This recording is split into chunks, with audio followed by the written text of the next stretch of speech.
When a prospective tenant looks at your unit, you want them to be impressed and be able to imagine themselves living there. We make the unit clean enough that we would want to live there. So let them see from the get-go that you value your unit and them as tenants enough to make sure everything is damn near perfect when they first see it. Impress them. Give them that wow factor that they deserve, so they're going to want to rent from you and not the landlord down the street.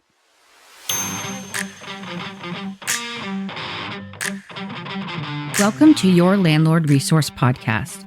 Many moons ago, when I started as a landlord, I was as green as it gets. I may have had my real estate license, but I lacked confidence and the hands-on experience needed when it came to dealing with tenants, leases, maintenance, and bookkeeping. After many failed attempts, fast forward to today, Kevin and I have doubled our doors and created an organized, professionally operated rental property business. Want to go from overwhelmed to confident? If you're an ambitious landlord or maybe one in the making, join us as we provide strategies and teach actionable steps to help you reach your goals and the lifestyle you desire, all while building a streamlined and profitable rental property business.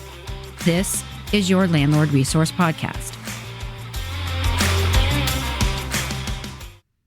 Hey, landlords, and welcome to episode 8. I'm your co-host, Kevin, and I'm here with my lovely wife, Stacy. Aww. Today's topic is our best tips for a smooth tenant move-in. Now, our previous episode, we discussed security deposits and the move-out procedure. So now the unit is empty. Let's talk about what you need to do to get ready for that next tenant. Of course, before they move in, you want to make sure the unit is clean, safe, everything is in good working order. Do your scheduled maintenance and repair any issues you found in your move-out walkthrough. This would also be a good time to put in a new air filter. Now, it's very important to check all the safety requirements. Yes, it is. Smoke and carbon detectors are in working order and have new batteries. And remember our tip, put the date of when you put the battery in. Yep. Fire extinguisher has been serviced for the year. We keep a small one besides the ones we're required to have. We keep a small one in the kitchen for any little fires that can happen sink. there. All egress windows open and locked properly. All the gas lines have been checked for leaks. Now pay close attention to connections if you are installing new appliances or HVAC. Yes, we had some problems with ours. Fire escape ladders are properly placed on the second floor or above, usually second or third story like in our case. And this means they are easily accessible. They do you no good if they're hidden behind a bunch of junk in a closet. Yep. Or if your building has fire escapes, make sure they're working properly. Yeah, you want to make sure that you don't have any plants or anything sitting out there. People need to be able to get out. It's more for just sitting there on a hot night and having a beer. Okay. Yeah. You want to check that raised decks, stairways, balconies are secure and have no dry rot. Look for loose railings and floorboards. And pay particular attention to raised nail heads. They can be big tripping hazards. Yeah, no fun for tripping off on stairs. Yeah. Your entrance locks should have been changed and they are in good working order. And also your outdoor and pathway lighting or your motion sensors, make sure those are working properly. Yep. Those are all great points. I want to cover that I think it's very important that you clean the unit entirely. And you like a clean unit? I do. I'm a stickler for a clean unit. And I really like to give that wow factor when prospective tenants first walk in the door. So here's what we do. Kevin will touch up scuffs and marks on the walls, baseboards, and doors. Sometimes he can even just clean it off with warm water and dish soap. You want to wipe down all the baseboards and the door trim if you're not painting it. Clean the carpets if they're still in good shape or replace them if they're getting worn. Sometimes they just need to be stretched. We had new carpet installed and the tenants moved out a year later and the carpet was still in great shape, but it had some bumps in it. But it was still in great condition. So we cleaned it and we hired a carpet installer to come out and stretch the carpet and secure it. It cost us $80 and it was a lot better than spending a few hundred to replace the whole thing. It really looked great. It made a huge difference. In the bathrooms, thoroughly clean the toilets, the shower, the sinks, and the floors. let me get this clear to you, please. Do not leave any evidence of the previous tenant in that bathroom, and that's where I'm going to leave it. Make sure your windows and window tracks and your blinds are clean, and make sure there are no holes in your window screens. Here's a tip for you. If you have kids, bring them in and have them wipe down the window blind slats. It's an easy job for them to do, and they can earn some money. In the kitchen, make sure the cabinet doors and the drawers open and close easily. Tighten any loose handles or knobs. Clean the exterior of the cabinets, and for wood, we're going to use orange oil. For painted, we use warm water or dish soap. Wipe out the interiors and also use warm water or soap when you do that. You want to clean all the appliances and wipe down the exterior of them. For stainless appliances, we use Wyman or Weeman, I'm not sure if I'm saying that correctly, stainless wipes, and they're awesome. It's almost like waxing a car. You rub it on, leave it on for a few minutes, and then you wipe it off with a soft towel. And we'll link them in the show notes. They work really well. Just like the Karate Kid. Wax on, wax off. Yes, there you go. You want to wipe down all your kitchen counters, your backsplash, and clean the floors. Clean the grout if you have tiled floors. If you have hardwood floors, we like to use Bona Floor Cleaner. It gets rid of all the water stains and it makes the floors nice and shiny. Look up in your kitchen. If you have a hanging or ceiling mounted light fixture, please clean the glass or the plastic shade or lens. They tend to get very greasy and then the gnats and the dust stick to it. Look down low, because when spills happen, people tend to neglect the baseboard and the areas under the appliances. Yeah, it's getting a little tougher to get up after being on your hands and knees looking for that, but it does make a difference. Yes. Okay, so now you do your pre-move-in inspection. This is where you check to make sure everything is working as it should. For example, the stove burners all work. The lights turn on. All the receptacles work.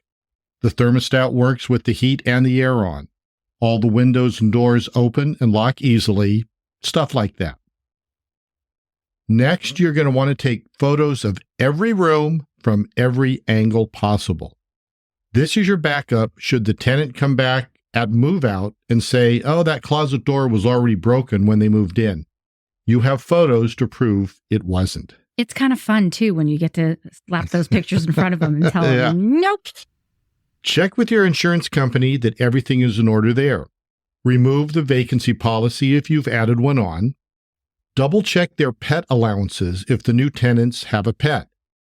There's usually a breed, size, or number limitations. Make sure your lease is up to date.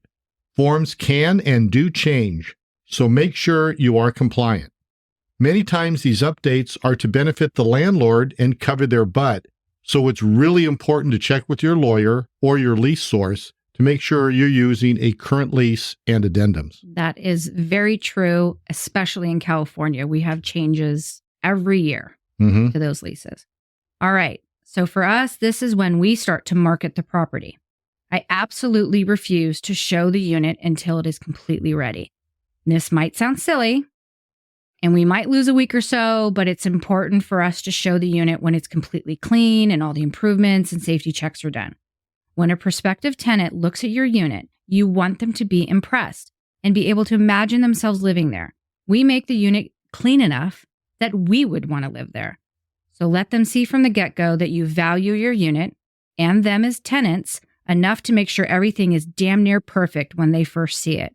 Impress them. Give them that wow factor that they deserve, so they're going to want to rent from you and not the landlord down the street. All right, so you've vetted your tenant and the time has finally arrived. Your new tenants are ready to move in. After the preparation is done above, hopefully move-in day will be smooth sailing. However, there are a few additional steps to complete the process that are equally important to a successful move-in. These are a few of the most important things we do to ensure it's a smooth day for everyone all around. Leave a welcome gift. So in our welcome gift, we have a roll of paper towels, maybe a couple rolls of toilet paper, depends on how many bathrooms there are. We leave a few bottled waters for the tenant and those that are helping them move in. We have snacks like protein bars and trail mix, chips, gum. We do chocolate bars. Sometimes we'll do candy. We leave a package of pasta and a jar of marinara or a gift card for the deli across the street. And that's not really necessary. It's just that this Italian mama, I like to make sure the people are getting fed. So we leave a blue sponge for them to use, and we let them know why we prefer they use this instead of those horrible green and yellow ones. Sometimes we'll include a 3M cloth, which is an easy way to hang up pictures or mirrors without putting large holes in the wall. And we're going to link them in the show notes. They don't require any tools, and they make it really easy to patch when the tenant moves out. Lastly, we leave a small amount of touch-up paint in case they ding the wall when they move in. We found these awesome things, and they're called touch-up cups. Much like a shaker bottle for protein drinks, this is a small bottle that has a plastic ball in it to mix the paint up when you shake it. It's got a wide mouth on it, so it's easy to dip a small paintbrush in, and we include that disposable brush as well. And we're going to link that all in the show notes so you can kind of see what we're talking about as well. It's a very cool product. It's easy to store, and it really impresses the tenants. Oh, and if you allow pets and the tenant is moving in with one, it's always nice to include treats or a toy or something to welcome their new pup or kitty. Yeah, they love that. They do. And overall, we really get such positive feedback, and the tenants are so appreciative of the thoughtfulness and kindness. When they receive these simple gifts, it starts the landlord-tenant relationship off on the right foot by making them feel good as soon as they enter their new home. Now, we only spend typically, $10-15 on all this? Yeah. Sometimes it's a little more. Yeah. We also send a small gift card for their birthday, and we do a little something nice for each of them on the holidays. Now, also remember, you're able to expense out up to $25 per tenant with gifts. So it not only makes them feel special, it's also a small tax write-off as well. Yeah, always a good thing to have a tax write-off. Next up, we want to talk to you about our welcome binder that we provide to all our new tenants. Move-in is very exciting, and information overload is real easy to achieve. So to help our tenants out, we put together a binder that holds all the details a new tenant might need within the first few weeks of tenancy. Believe me, it really cuts down on the need to contact us with questions, regardless of how simple they might be. The front page is a photo of the property with their address and our property manager's contact information. The first tab is labeled Rent and lists how rent payments work. On some of our units, we use QuickBooks to invoice our tenants and they pay us directly. On others, we use a property management software company and provide the link for them to set up their profile online. This section includes all the fees charged, including details about late fees. The next section will tell them how to go about reporting maintenance problems or other issues like noise complaints. It also details what we consider an emergency and what can wait until the next day. This is where you would again put your contact information or your property management software's link and how to best contact you depending on the issue. For example, text or email. Yeah, always encourage your tenants to contact you in some form of writing so you have a paper trail. This eliminates the he said, she said confrontation. If they do call or leave a voicemail, follow up with an email acknowledging the issue and a time frame of when you will either get back to them or when you'll be able to resolve that issue. Do your best to respond within 12 hours. If you ever end up in court, and a judge asks to see all the written correspondence that transpired between you and your tenant, you want to make sure that you have covered your assets. So, okay, we're going to get back to the binder now. I tried to do something funny, but it didn't work. All right, back to the binder. We also include a copy of their lease with all the addendums. If they have signed that lease electronically, we include a copy of the signed one. If they are signing in person with us that day, we use a copy of the final version they have reviewed and approved. If completed prior to the actual move-in day, include a copy of the move-in inspection checklist in the binder that you have performed. We will hand them another copy to complete on their own and return to us within 7 to 14 days of them moving in. The time difference for us is based on unit size. If they're in an apartment, it shouldn't take longer than a week to use the dishwasher, open all the windows, beep the smoke and carbon detectors. For single-family homes, we generally allow 14 days because typically they're bigger and there's exterior space that they need to check that our apartment living units do not have. We have a notes section where we list all the details about the property that they need to know. For instance, in the multifamily property, we specify where the garbage is dumped and the code for the dumpster lock. We note expectations on what they need to clean up when they use the patio and the grill, and where the recycling and the green bins are. A little side note. In Sacramento, it's now mandated that we provide all single-family homes and multifamily units with a large green bin for composting and to encourage our tenants to throw their banana peels in there instead of the trash. And that's great. We do include in the binder a guide on what trash should go into which bin, and we give them as much information as possible, but ultimately it's up to the tenant to follow through. For our single-family home, we'll notate such things as the day of the week that the trash is picked up and how to operate the sprinkler system. We also discuss how there is a special key for them to be able to turn the water main off and have that location of that water main noted in case there is a flood they cannot stop. Okay, here's a little tip. Sounds simple, but it isn't. Always. Some homes have their water main in the front yard of the property, and they simply need a wrench to close it. But many older homes, like our one up in Chico, and it's about 100 years old. Yeah, a little over now. They have a special rectangular-shaped key needed to turn it off, and the main in this case is located in the sidewalk. Now, there is no way a tenant will know this, and it took some detective work on our part and ultimately a visit to the local hardware store for us to figure this out too. Yes. If the water supply line to the toilet or under the kitchen sink burst, they're going to need to know where this main is and turn the water off immediately and minimize the flooding. For all sized properties, we tell them where the gas valve is located and show them the special gas wrench to use, which we have hanging from the pipe. This $5 tool will make a big difference if your property is located in earthquake, flood, or wildfire country. The first thing the fire department does when there is a fire is turn that gas valve off to keep explosions from happening. Yes, they do. We also let them know the contact information for all the utility companies for them to switch their services over to their name. This would also be a good place to remind them about any seasonal maintenance items they are responsible for. Provide them a checklist of items they are to maintain as per their lease. Now here's another tip. When a season or timeline rolls around, text or email them a reminder. For instance, in October, remind them to refer to the winter preparation checklist in the binder. This way, they can remember to remove the hose from the hose bib and place the protective sleeve you've provided to keep it from freezing and cracking the pipes, or if it's time to add salt to the well water. Yeah, and our binder also includes all of our state and city required forms. So for California, this is going to include pamphlets on mold, bed bugs, lead, a warning of potential additives that are in the water, yuck. And as noted above, we have a page that instructs on how to sort their trash properly.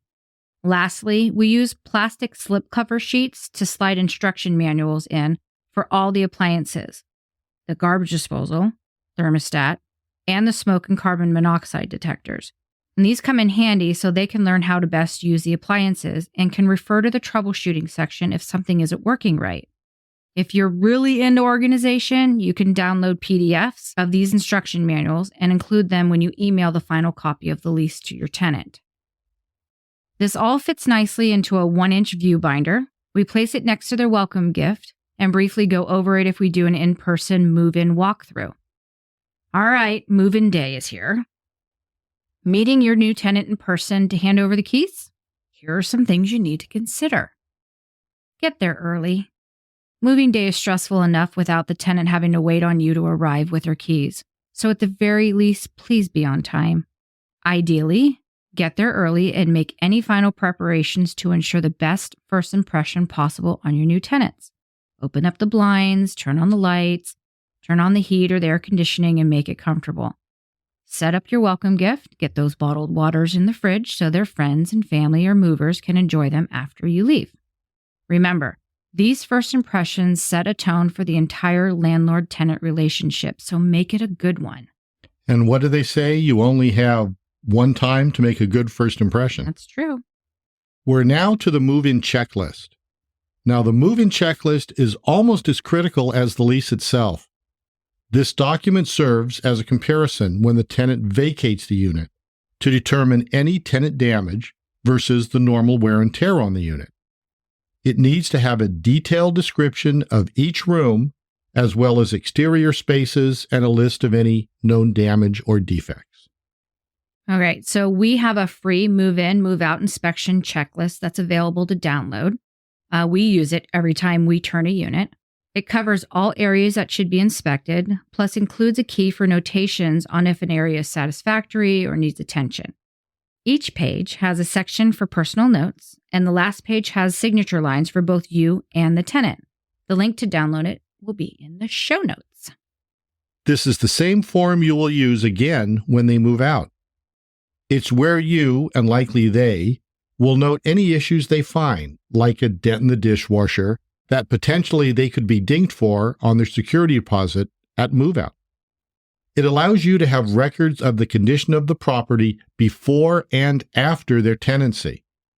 This is also where those photos you took prior, every angle of every room, will show both the unit's general condition and specific issues found.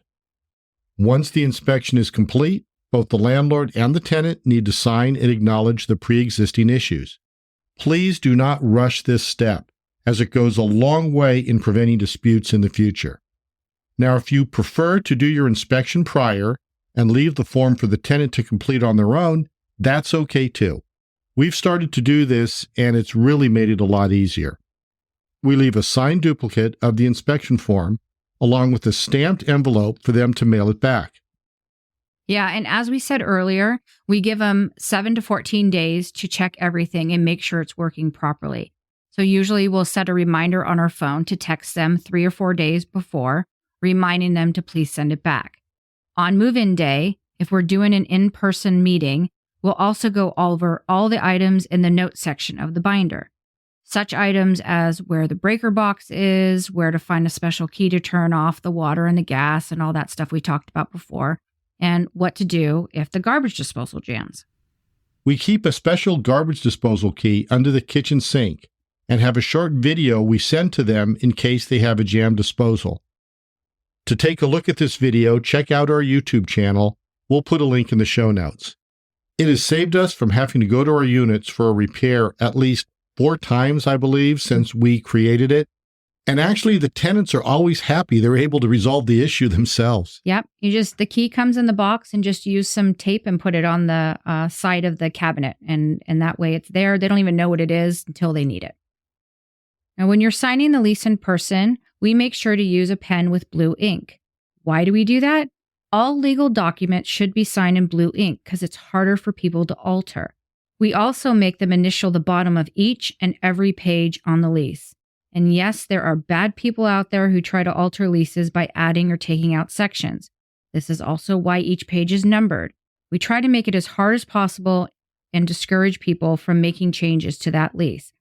While signing the lease in person, we're going to go over it as much as we can. And that may sound like hand-holding, but it sure does make it hard for them to come back and say that they didn't understand what they were signing way down the line. And yes, if they think they can get away with it, they will. If it's possible, have a witness to stand by with you.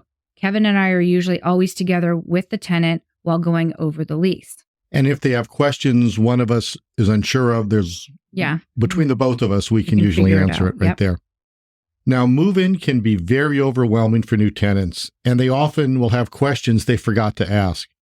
So around 1 week out, when you text them to remind them to return the signed inspection form, also ask them how things are going, if they have any questions or need to request maintenance. This one simple text encourages open dialogue and creates a professional landlord-tenant relationship. Also, you can get ahead of any issues before they become major problems, and the tenant knows that their satisfaction is actually important to you. All right, I think that brings us to the end of another episode. We hope you have learned something about what to do with your unit when a new tenant is moving in. As always, we appreciate you listening, and we love it if you would share this podcast with fellow landlords. Please subscribe or follow. And once again, leaving a comment helps not only us hear what you think of our podcast, hopefully you like it, but helps us move up in the ratings charts. And if you'd like the link to our podcast sent to you each week, subscribe to our newsletter, Landlord Weekly. We email it every Tuesday, and it includes landlord tips, early access to our blogs, the link to our newest podcast episode, and several landlord-specific articles that help you navigate the world of owning rental property. We will put the subscription link in the show notes for you. We thank you for listening. Kevin and I hope you get a little something from each of these episodes. We are here to give back and help others become respectable, professional rental property owners. So until next time, you got this, landlords.